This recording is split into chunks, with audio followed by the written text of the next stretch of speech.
Nearly all forms of government are left-wing, and I'm going to explain how that makes sense and how you can easily understand this. Now, the ideas between left wing and right wing, those terms did not exist before 150 years ago. And even when those terms came out, they weren't political terms, but more physical terms based on what side of the court you sat on. They didn't become political terms till about 100 years ago. And even back then, the meaning of those words, they meant something.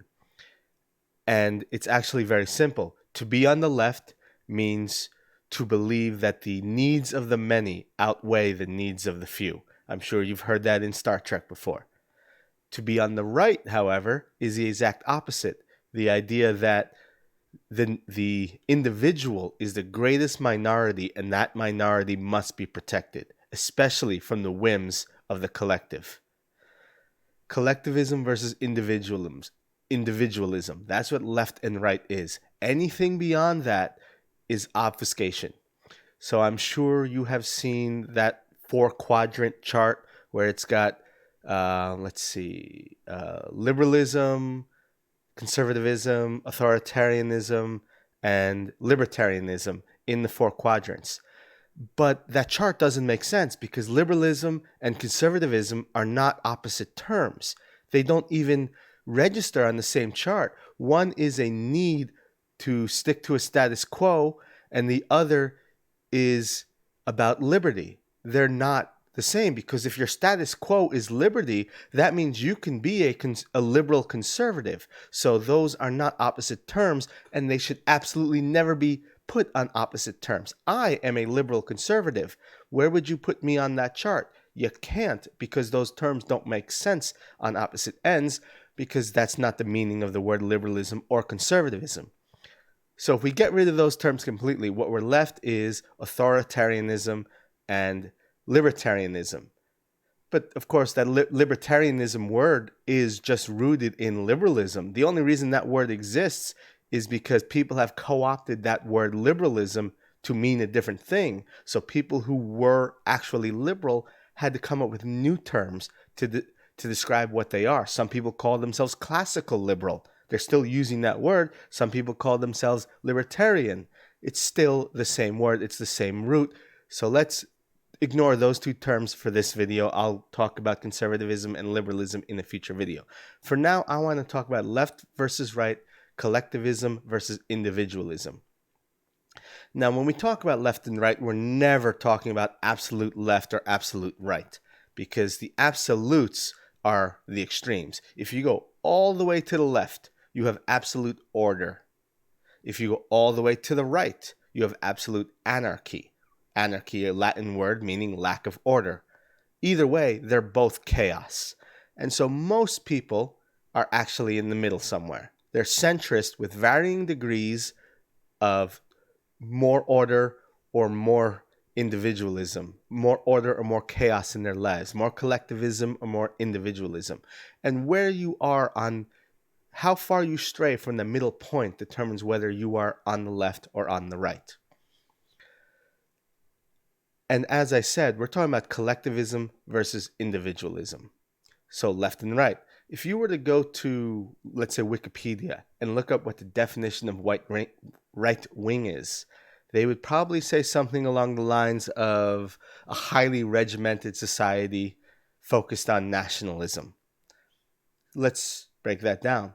Nationalism doesn't have anything to do with collectivism or individualism. It has to do with love of country.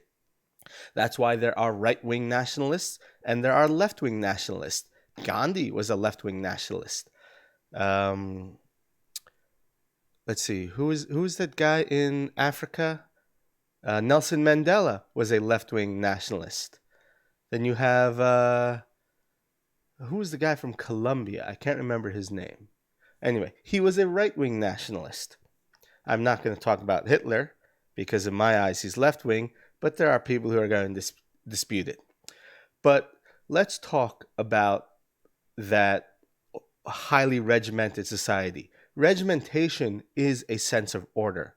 In fact, nearly all forms of government are all about instituting order into a society.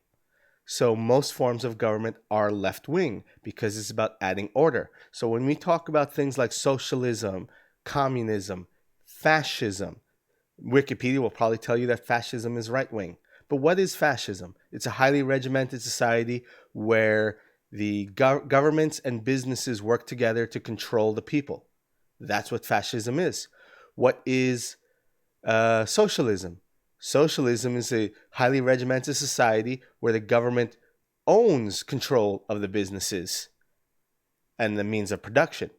Either way, these are all forms of governments working to control economies and means of production. It's just at varying degrees. So these are all highly collectivist ideologies. These are all left wing. Individualism, on the other hand, is a relatively new idea. That's why past 100 years ago, we didn't really have terms to separate the ideas of collectivism and individualisms as left and right. That's a relatively new term because individualist based societies are relatively new. America was one of the first and one of the most successful societies because of it. And the American society was founded as a right wing society because it decided your rights are not given to you by the order, the government, or even a religion. Religion is also, by definition, left wing. It's just, as I said, most people are in the center and believe that some sort of order is required. You need to have some sort of authority to keep people in line, because to go absolute right wing and get rid of all authority is chaos. Thomas Paine wrote Common Sense, and I believe what he wrote in Common Sense is he said something along the lines that government at its best state is a necessary evil, but at its worst state is an intolerable cruelty. And he was right wing, very right wing, one of the founders of right wing ideology. And what they did when they created this country was the idea of right wing ideology, although they didn't call it back then, because as I said, the term didn't exist. An individualistic liberal society where people govern themselves. And because of that, our Constitution was set up to protect people's rights to govern themselves and keep the government out of people's lives. Liberalism is individual liberty. Liberalism is a right-wing ideology. But as I said, over time, these terms have been confused. I'm not saying it was intentional, maybe it was, but people have begun misunderstanding what certain terms mean, and that's why they think liberalism is the opposite of conservatism. Let's take an example. If you're left-wing and you owned a business, or I'm sorry, if someone else owned a business and they wanted to be able to discriminate against people because of the color of their skin, that is racist. If you're on the left, you would want the government to step in and say, you can't do that, you have to serve this person. We saw that with the bake a cake case. You probably know what I'm talking about, where a company would not make a custom cake for a gay wedding. And they wanted the government to step in and say, they can't do that, that's discrimination. And a person on the left would advocate for that. A person on the right, however, would say, they're a private business. They can choose to work with who they want to work with. That's freedom of association. Now, they're not necessarily condoning racism or bigotry. They're just saying they're a private business and they should be allowed to do what they want. And of course, as a private business and private individuals who are trying to patron that business, if you dislike the policies of that business, you can choose not to be a customer of that business. You can choose to go to the town square, which would be Twitter or Facebook, and call them out. You can go to local news, the town crier, and say, look at this evil company. They will absolutely face backlash for their bigoted decision. But on the right, you inherently believe, or at least you should inherently believe, that's my cell phone, that's a text message. On the right, you should inherently believe that that business, as bigoted as they are, have the right to be bigots. That is essentially the difference between left and right. Authoritarianism versus liberalism. The left is authoritarian. They want order. The right is liberal. They want freedom. And unfortunately, with freedom comes a lot of downsides. Democracy is a left-wing ideology. It is not a right-wing ideology. And without democracy, we've seen what happens to societies. Democracy is a huge sense of freedom. So you cannot be completely right.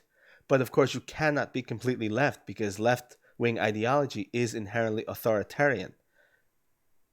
Anyways, I do try to keep it simple. If you want me to expand on any of these points, just ask. If there's any topics you want me to discuss as well, also ask.